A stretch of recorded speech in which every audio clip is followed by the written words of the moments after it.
Meanwhile, news of another flashpoint in West Asia. Today, Saudi Arabia and Iran are involved in another blame game. So what's the story? An explosion caused a fire on the tanker of Iran's national oil company. Why is Saudi Arabia involved? The explosion took place 60 miles away from the Saudi Arabian port of Jeddah. The next question is this: what's the extent of damage?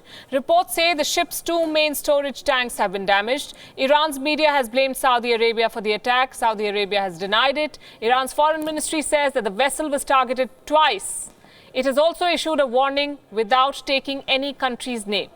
Iran's oil company says that explosions were caused by missile attacks. But this is not a straightforward story, at least not till now. Let me explain why.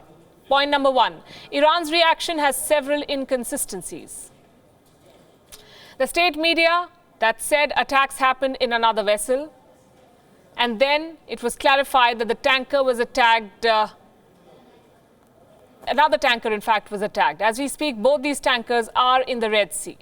Point number two, there is no video evidence of this attack or the extent of damage so far. It's been many hours. And this is 2019 we're talking about. And that's tricky because all these tankers have transmitters. While one tanker, the Sinopa, turned its transmitter on earlier this week, the tank which was reportedly attacked, Sabiti, turned its tracker on only today.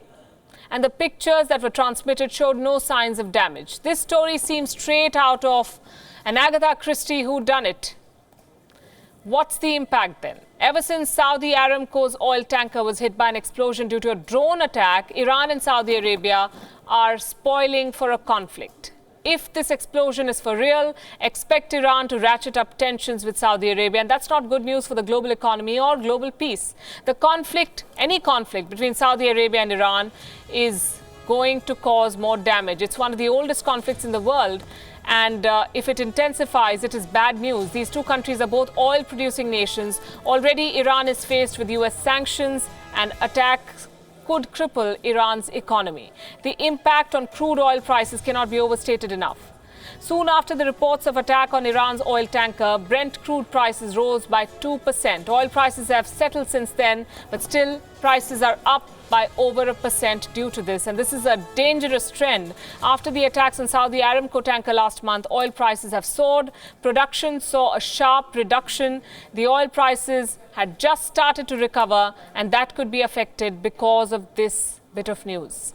Already, predictions for global growth and oil demand have been lowered, and this could hurt it more.